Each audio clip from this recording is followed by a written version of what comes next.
Connaissez-vous les signes d'un bon serviteur? C'est ce que nous verrons aujourd'hui à l'émission La Parole vivante.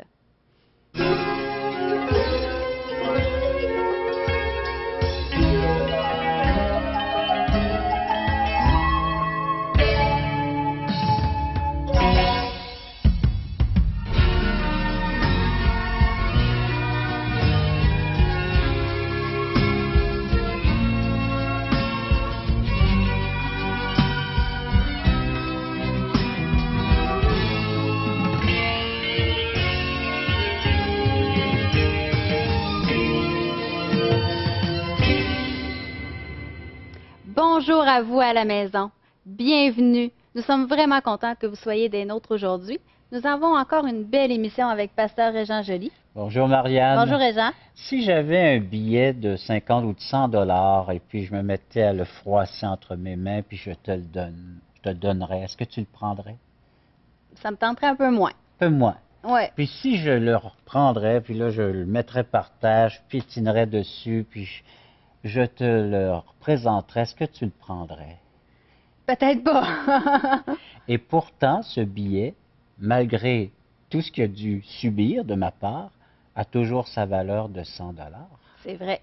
Et si je te le donne et tu le prends, tu peux magasiner, tu peux faire des achats pour le montant du billet de 100 $. C'est vrai. Et c'est la même chose pour nous. Si nous sommes en train de vivre quoi que ce soit, peut-être on est froissé, peut-être on est en train de subir des chocs énormes, mais aux yeux de Dieu, nous avons toujours la même valeur. C'est intéressant. Ça, c'est intéressant de savoir, peu importe par où vous avez passé, ce que vous avez dû subir jusqu'à maintenant, dites-vous bien, après ma barre, a priori, que vous valez toujours exactement la valeur que Dieu a octroyée pour chacun des êtres humains. Et quelle est sa valeur? C'est ce qu'on va voir aujourd'hui. Oh, intéressant. Suivez-moi, je vais m'installer devant ce décor et puis nous allons de ce pas lire ce texte de la Genèse. On lit dans la Genèse chapitre 35 aujourd'hui. Toujours cette belle histoire de notre grand serviteur parce que nous allons vous parler des valeurs d'un serviteur. Serviteur qui est Jacob au sein de sa famille. Nous l'avons vu dans plusieurs histoires et aujourd'hui nous le retrouvons au chapitre 35 où Dieu parle à son serviteur. Dieu dit à Jacob, « Lève-toi, monte à Béthel, Béthel qui veut dire maison de Dieu, et demeure-y. » Alors donc, c'est très clair. On voit que c'est très clair ce que Jacob doit faire, se lever, c'est-à-dire donc lever le campement, parce qu'il campait, puis de lever le campement avec les siens, de se diriger dans la direction de Béthel et de pouvoir s'y installer, y demeurer. Et ensuite, Dieu rajoute, « Tu dresseras un autel au Dieu qui t'apparut lorsque tu fuyais Ésaü. » Vous vous rappelez cette partie d'histoire? Ton frère, Jacob dit à sa maison et à tous ceux qui étaient avec lui, « ôtez les dieux étrangers qui sont au milieu de vous, purifiez-vous et changez de vêtements. » Le serviteur, qu'est-il en train de demander aux membres de sa famille? Il reçoit l'ordre de Dieu, c'est clair, net et précis, de se lever, le campement maintenant, et de se diriger vers une direction bien précise qui est la maison de Dieu et de pouvoir y demeurer. Mais pas n'importe comment.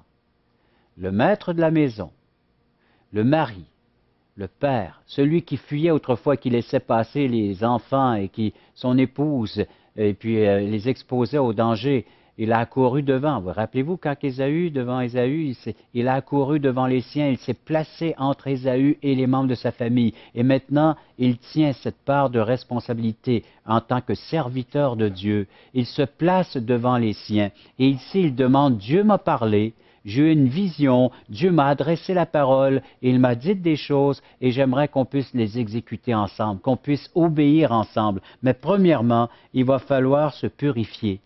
Et c'est ce qu'il va faire, ôter les dieux étrangers.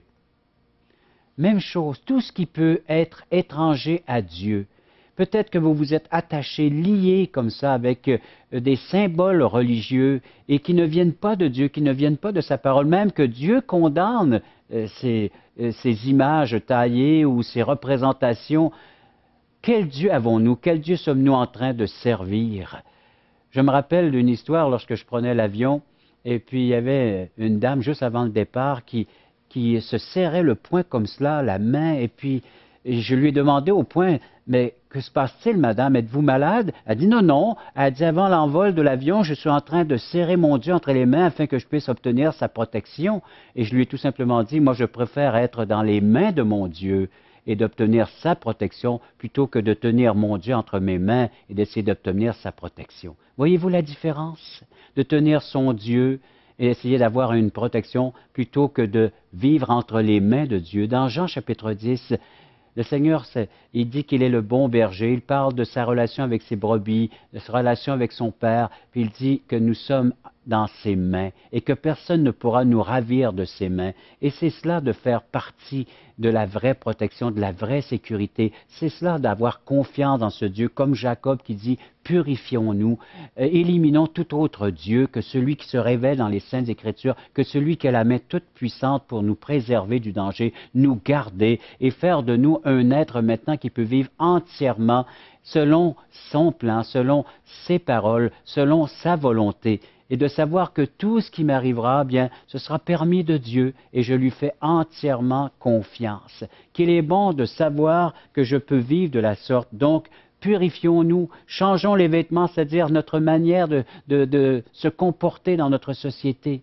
Le Seigneur veut que nous puissions avoir tout à fait une autre apparence que celle que notre société voudrait que nous puissions avoir. On veut souvent ressembler à ceux de notre entourage. Ressemblons plutôt au Seigneur Jésus-Christ, car c'est son but, son objectif pour chacun des croyants de devenir semblable à son Fils. Tu aimerais découvrir son plan pour ta vie?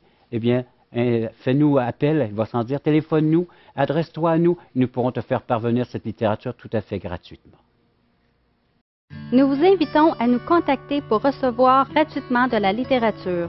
Vous recevrez le Nouveau Testament, une portion des Écritures relatant la vie de Jésus, ainsi que l'Évangile de Jean qui parle de comment connaître Jésus et sa merveilleuse promesse.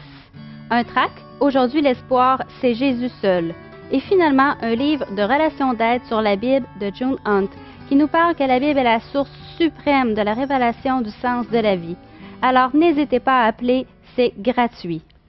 Que va-t-il se passer avec notre Jacob, lui qui prend une position ferme, inébranlable devant Dieu et avec les siens, son épouse, les enfants? Nous allons nous purifier, nous allons éliminer tout autre Dieu que celui qui se révèle à moi dans cette vision, dans cette parole. Et aujourd'hui, on a la Bible qui nous décrit, dépeint ce seul véritable Dieu. Dans 1 Jean chapitre 5, Jésus a dit, le véritable Dieu, c'est moi.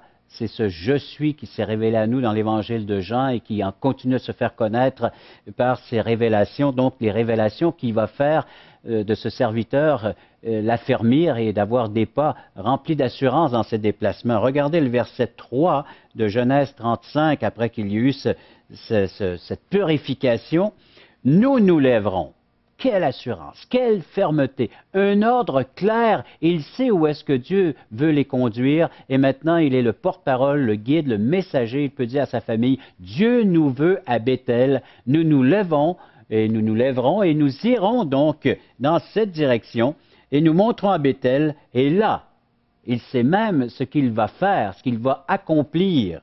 Je dresserai un autel au Dieu qui m'a exaucé dans le jour de ma détresse et qui a été avec moi pendant le voyage que j'ai fait. Oui, il y a eu cet arrêt, donc on a regardé qu'il y a eu, il va sans dire, les troubles, les problèmes, mais il savait une chose, que quand il marchait fidèlement, Dieu accomplissait son merveilleux plan à son égard. Et il a dit aux siens, c'est Dieu qui a planifié, qui a préparé ce voyage et il nous a accompagnés, il était présent, il est encore présent et là il veut qu'on chemine notre route jusqu'à vers la demeure Béthel. Je dresserai un autel c'est afin de pouvoir être reconnaissant, d'avoir des actions de grâce, des remerciements, de pouvoir offrir des sacrifices agréables. Et les seuls sacrifices que nous avons à offrir aujourd'hui, ce n'est plus le sacrifice à l'égard de notre péché. Ce sacrifice ayant été accompli une fois pour toutes en la personne de Jésus, nous avons maintenant des actions de grâce à formuler, des mots d'adoration, de remerciement, le fruit de nos lèvres, voilà le sacrifice agréable, la libéralité, c'est-à-dire des offrandes volontaires qu'on peut accorder et donner à Dieu, ce soit des argents ou toute autre forme, du temps peut-être, l'être dont nous sommes. Dans Romains chapitre 12, il dit « Offrez-vous comme un sacrifice vivant, un sacrifice qui sera bon et agréable. Et c'est ce que l'équipe technique est en train de faire ici. Ils offrent de leur temps, de leur présence afin de pouvoir réaliser ces émissions. Et la même chose dans votre Église, j'espère, là que vous pouvez servir Dieu, vous lui offrez ce temps, cette disponibilité de votre part de dire, Seigneur, je m'offre comme un sacrifice vivant afin que tu puisses m'utiliser comme Jacob qu'il avait saisi, ce serviteur maintenant, il savait qu'il était au service de ce grand Dieu et par le fait même, il peut inviter les autres à faire de même. Regardez le verset 5, c'est le résultat de cette pratique ou de cette fermeté dans la vie du serviteur. Ensuite, ils partirent donc de ce lieu pour la destination que Dieu leur a accordé de vivre. La terreur de Dieu se répandit sur les villes qui les entouraient, et l'on ne poursuivit point les fils de Jacob. Rappelez-vous que Jacob craignait d'être pourchassé, d'être poursuivi, et par le fait même d'être chassé, d'être tué par ce qui s'était passé dans l'histoire précédente de Genèse 34. Pour aider votre mémoire, vous lirez cette histoire où Léa a été déshonorée, il va s'en dire, c'est-à-dire Dina a été déshonorée, et les frères, eh bien, ont fait subir une atrocité aux gens du village, et ainsi de suite, et Jacob craignait pour sa vie, et ici, Dieu a envoyé une crainte parmi les hommes, voyant que son serviteur prenait position pour lui, affermissait ses pas, ses convictions. Et c'est la même chose, allez voir dans votre vie. Plus vous allez vous affermir dans vos convictions spirituelles, dans les principes de Dieu, selon ce que Dieu, les normes que Dieu a dans sa parole, plus vous allez les mettre en pratique dans votre vie, vous allez voir cette fermeté, vous allez voir les gens de votre entourage qui vont apprécier davantage votre vie. Et ils vont avoir cette crainte maintenant de Dieu qui va être semée dans leur cœur parce qu'ils vont voir que Dieu est réel pour vous, que ce n'est pas seulement des paroles, mais c'est du vécu, c'est du vrai, c'est de la réalité en vous. Vous savez, lorsqu'on fait des pas fermes, il se découle beaucoup de choses, beaucoup de bénédictions. Nous commençons à remplacer nos mauvaises habitudes par des habitudes qui vont honorer Dieu. Nous allons peut-être délaisser ce qui était impur, ce qui était impie, ce qui décrivait donc la chasse dans notre vie de toute cette impureté, de ces convoitises. Maintenant, nous allons avoir un comportement qui va plaire à Dieu et rechercher ce qui lui plaît dans sa parole, donc de pratiquer l'obéissance, des activités saines que Dieu pourra honorer et même bénir dans notre vie. Nous saisirons également les vérités bibliques davantage. Ces vérités deviendront notre vie de tous les jours. Alors, nous aurons maintenant des applications profondes de ces vérités à ma vie. Et savez-vous que ces vérités vont accomplir une délivrance? La parole nous dit dans Jean chapitre 8, c'est l'enseignement du Maître où Jésus a dit, si cette vérité vous y adhérez, si vous l'appliquez à votre vie, elle vous rendra réellement libre. Vous allez pouvoir bénéficier d'une liberté peu commune dans ce monde. Une liberté, c'est-à-dire de pouvoir entrer dans la présence de Dieu, de pouvoir communier avec lui, de pouvoir avoir un tête-à-tête, avoir des exaucements à vos prières, à vos requêtes. Vous voulez connaître cette liberté? Faites-nous la demande de la Bible, elle vous sera donnée tout à fait gratuitement si vous appelez maintenant. Nous vous invitons à nous contacter pour recevoir gratuitement de la littérature. Vous recevrez le Nouveau Testament, une portion des Écritures relatant la vie de Jésus, ainsi que l'Évangile de Jean qui parle de comment connaître Jésus et sa merveilleuse promesse. Un tract, Aujourd'hui l'espoir, c'est Jésus seul. Et finalement, un livre de relations d'aide sur la Bible de June Hunt qui nous parle que la Bible est la source suprême de la révélation du sens de la vie. Alors n'hésitez pas à appeler, c'est gratuit. Que se passe-t-il lorsque vous décidez d'un pas ferme d'accomplir la volonté de Dieu, de la désirer ardemment, de la rechercher une fois qu'elle vous est révélée, il va sans dire, vous l'accomplissez. Et cela va se voir dans votre entourage. Et j'aimerais revenir sur le verset 5 de Genèse 35. Ensuite, ils partirent, c'est-à-dire ils exécutèrent vraiment le plan de Dieu pour leur vie qui disait « Levons-nous, montons à Béthel et nous allons y demeurer. » Alors donc, ils partirent, la terreur de Dieu se répandit sur les villes qui les entouraient et l'on ne poursuivit point le fils de Jacob ou les fils de Jacob. Dieu, lorsque nous vivons pleinement de lui, lorsque nous accomplissons les désirs de son cœur, alors il commence à changer nos habitudes pour des activités qui lui seront agréables. Nous saisirons certaines vérités bibliques maintenant, nous pourrons les approfondir, les expérimenter, les appliquer à notre vie, et notre discernement spirituel augmentera avec l'aide de l'Esprit de Dieu. Vous allez croître, vous allez vivre une maturité spirituelle. La suite du texte, verset 7 de Genèse 35, « Il bâtit là un autel et il appela le lieu El-Béthel, le Dieu de la maison de Dieu. » Car c'est là que Dieu s'est révélé à lui lorsqu'il fuyait son frère. Il s'est rappelé de tout cela et il a bâti cet autel afin d'offrir les sacrifices. Et au verset 9, il a cette communion intense avec Dieu. Il a un échange avec Dieu. Dieu lui répond. Dieu apparut encore à Jacob après son retour de Paddan Aram et il le bénit. Et le verset 10, Dieu lui dit, « Ton nom est Jacob, Tout-Puissant. Alors donc, tu ne seras plus appelé Jacob, mais ton nom sera Israël. » Et il lui donna le nom d'Israël. Dieu lui dit, « Je suis le Dieu Tout-Puissant. Sois fécond, multiplie. Une nation et une multitude de nations naîtront de toi, et des rois sortiront de tes reins. Je te donnerai le pays que j'ai donné à Abraham et à Isaac, et je donnerai ce pays à ta postérité après toi. » Dieu s'éleva au-dessus de lui dans le lieu où il lui avait parlé. De révélation en révélation, Dieu dit, tu as fait un pas avec moi, voici maintenant je te redonne ma promesse et je te dis que j'accomplirai par ma puissance, parce que c'est le Dieu Tout-Puissant qui parle, je vais accomplir pleinement ce qui t'est réservé, la promesse que je t'ai faite. Un jour tu habiteras, ta postérité habitera ce pays, vous serez un peuple nombreux, vous deviendrez une nation, il y aura plusieurs rois qui sortiront de toi, de ta postérité et ainsi de suite. Et on voit les résultats.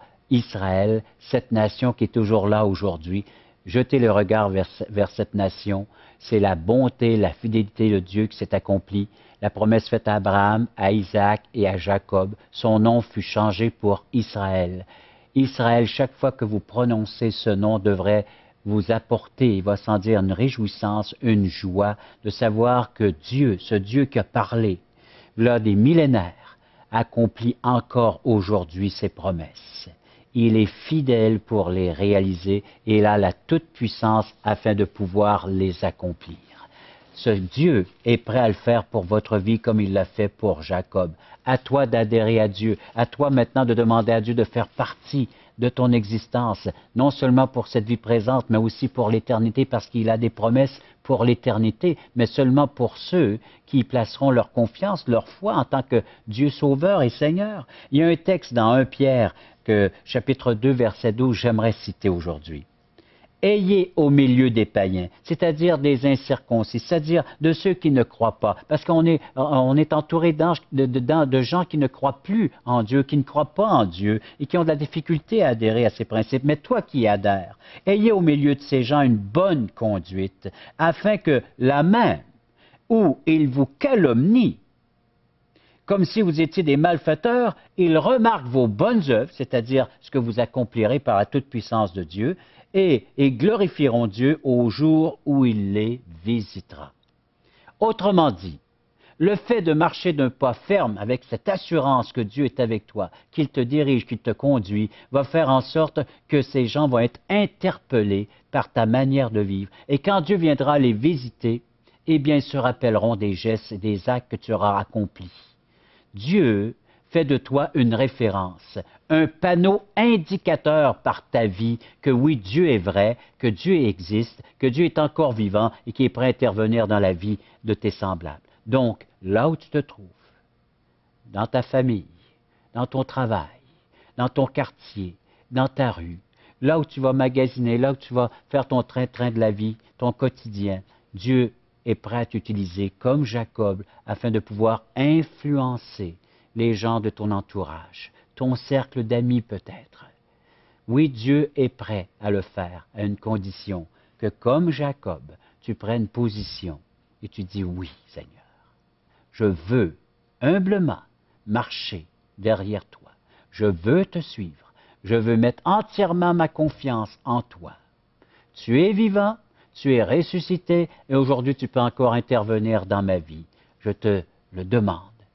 Je te donne cette possibilité d'intervenir dans ma vie. Je veux vivre pleinement de toi et je veux que cela se reflète dans mon entourage. Toi qui es là, viens à la croix, Jésus t'appelle. Je vous invite à venir à un de nos merveilleux déjeuners de l'espoir. Vous pourrez manger un excellent repas et entendre en même temps le témoignage de personnes dont la vie a vraiment été transformée. Des gens qui ont décidé d'obéir à Dieu et de mettre leur confiance en lui. Simplement écoutez ce qui suit, vous connaîtrez les dates et les endroits. C'est gratuit, n'hésitez pas. Venez, c'est un rendez-vous. Regardez ce qui se passe dans cette salle. Il nous manque de la place. Voulez-vous m'aider à tasser le mur, s'il vous plaît, hein? Jésus est vivant, il vit pour toi, il vit pour moi. Jésus est ici, il vient pour toi, il vient pour moi.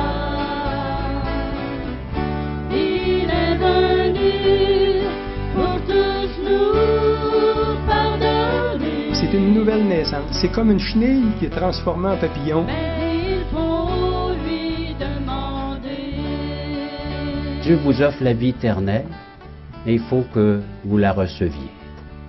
Parole vivante vous invite à participer à l'un des nombreux merveilleux déjeuners de l'espoir. Ces déjeuners ont lieu dans plusieurs restaurants réputés de la région et vous sont offerts gratuitement. Venez entendre le témoignage d'une vie transformée par la puissance de Dieu. Pour connaître les détails concernant l'endroit, la date et l'heure pour votre région, composez le 1-877-537-7647 ou notre site web www.espoir.ca. Mes amis, j'ai la joie de vous présenter une très bonne amie à moi. Elle habite au Saguenay. C'est une chanteuse extraordinaire que vous entendez de temps en temps au cours de nos émissions. Alors, je vous la présente. C'est Micheline Consigny. Bonjour, Micheline. Bonjour, Caro. Je suis tellement heureuse de savoir que tu vas nous donner ton témoignage aujourd'hui. Ah, c'est un privilège pour Tu moi. vas nous raconter ce que Dieu a fait pour toi. Oui, Alors, vas-y, Micheline, on t'écoute. c'est ça. Ben moi, toute ma vie, j'ai cherché à partir de que j'étais très jeune, je cherchais l'éternité, à atteindre l'éternité. Et je lisais toutes sortes de livres, j'ai passé par les extraterrestres et tout ça, puis il y avait jamais de livre qui me donnait soit la paix ou l'espoir, c'est ça. Et bon, j'ai chanté dans les cabarets, comme tu as dit, toute ma vie. Et quand j'ai eu 50 ans, il y a un de mes petits frères qui s'est converti, qui a accepté le Seigneur Jésus comme son sauveur, et plusieurs autres membres de ma famille, et tout le monde priait pour moi. Comment tu trouvais ça, là, dans cette Ben, période-là? je commençais à ressentir, là, tu sais, des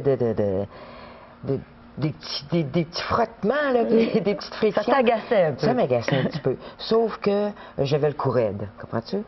Et un jour, le Seigneur m'a envoyé un petit coup de fusil spirituel. Ah oui. J'ai tombé malade, je suis venu proche de la mort, et je suis revenu à Québec. Parce que je vivais à Miami à cette époque-là, Ah je ne l'avais oui? pas dit, hein? Oui, je vivais à Miami. Je suis revenue à Québec en convalescent chez ma fille. Et le lendemain matin, elle m'a réveillée avec la musique de Richard Toupin, qui m'a profondément émue. Tu en chantes, d'ailleurs, du Richard Oui, j'en Toupin, chante aujourd'hui? du Toupin, oui. Et lorsque je suis arrivée dans le salon, ma fille m'a dit « Maman, je fais mon culte, veux-tu le faire avec moi? » J'ai dit « Oui. » Et elle avait sa petite fille, Marie-Lou, couchée devant elle.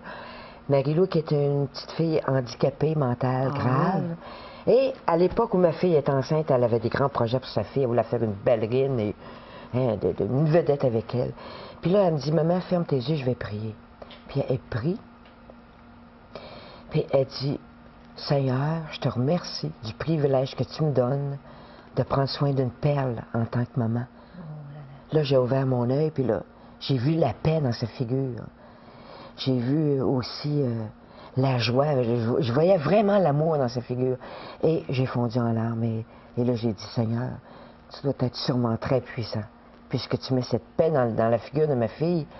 Et le samedi soir de cette semaine-là, il y avait un déjeuner de l'espoir. Et c'est là que j'ai accepté le Seigneur.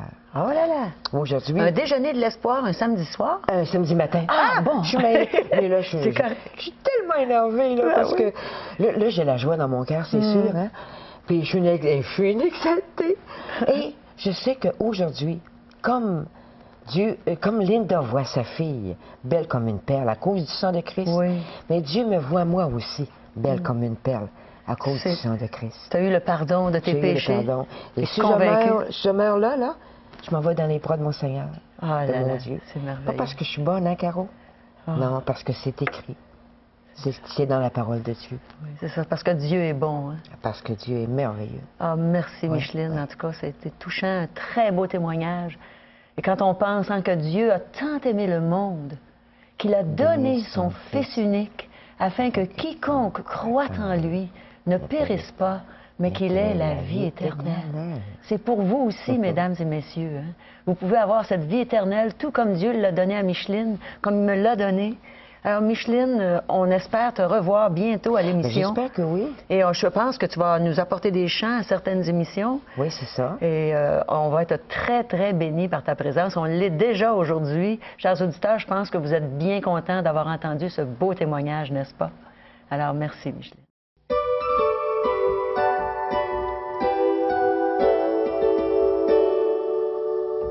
Obéir à Dieu, c'est pas toujours évident. Mais si vous le faites et si vous tenez ferme, Dieu va vraiment vous bénir. Et les gens autour de vous vont vraiment voir que Dieu agit dans votre vie. Donc, c'est vraiment important de lui obéir. Et nous réalisons quelles sont les valeurs d'un vrai serviteur. Oui. On l'a vu dans Jacob et puis on peut le voir dans la vie présente des chrétiens qui suivent, qui sont fermes dans leurs convictions. Exactement. Tout ce qui n'est pas le produit d'une conviction, nous disent les Saintes Écritures, c'est un péché. C'est-à-dire, c'est une offense. Dieu aime que nous vivions et que nous partagions des choses avec lesquelles nous sommes convaincus. Et comment en être convaincu, comment affermir notre foi, c'est en lisant les Saintes Écritures, Oui. la parole de Dieu. C'est comme ça qu'on va affermir notre foi et affermir par le fait même nos gestes et donc ce que nous pouvons vivre à tous les jours. Vous savez que les gens se documentent beaucoup, ils sont prêts à lire et à entendre, à écouter toutes sortes de voix. Mais celle du Seigneur, c'est la seule qui va pouvoir te dire, voici ce que j'attends de toi en tant que serviteur. Et tous les êtres humains peuvent devenir des serviteurs de Dieu. C'est pas une question d'âge. Non. Moi, il y a des gens qui me disent, je suis trop vieux. Non, vous n'êtes pas trop vieux, ni trop jeune. Non. Hein? Alors donc, c'est une question, comme tu l'as si bien dit, d'obéissance, comme Jacob. Il y en a qui ont obéi, qui étaient avancés, très avancés en âge. Moïse avait 80 ans lorsqu'il a réalisé le plan de Dieu pour sa vie. Wow. Puis d'autres sont plus jeunes, comme Joseph, à 17 ans, lui, le faisait. Il obéissait au plan de Dieu. Donc, procurez-vous une Bible et découvrez le plan de Dieu pour votre vie. Donc, appelez au 1-877 l'Espoir ou 1-877-537-7647 ou venez sur espoir.ca. Alors, merci beaucoup à vous à la maison d'avoir été des nôtres. Et merci à toi, Régent. Nous, on se dit à une prochaine. C'est un rendez-vous.